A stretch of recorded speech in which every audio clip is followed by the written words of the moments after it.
the job of a pension fund is always and only to secure the maximum risk-adjusted return for pensioners, period.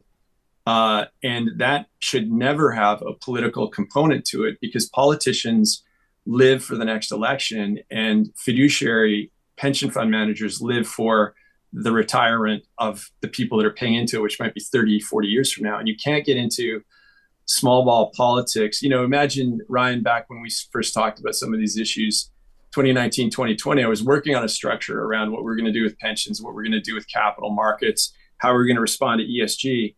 You can't have political pressure on someone like me able to access the equivalent of a sovereign wealth fund and start to put it into things that we wanted to see funded. At the end of the day, if we wanted to see infrastructure jobs and 15,000 hard hats get to work in Alberta by initiating KXL and getting the approval of all the Democrat and Republican governors and senators along the way, we had to do that. And then we paid the price for that.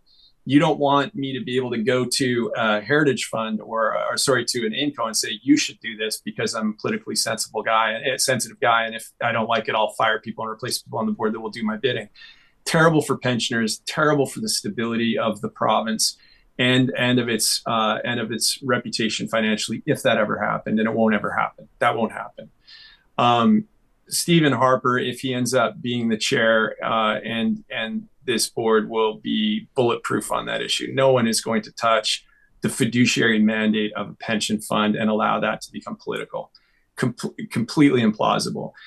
The issues that were brought up were poor performance, a series of bad decisions that had really big fee implications. And that just takes money away from our pensioners. And at a certain point, you say, we want to reset, and that's the job of the government to do it. But the job of the government is not to take a reset and turn it into a politicized mandate.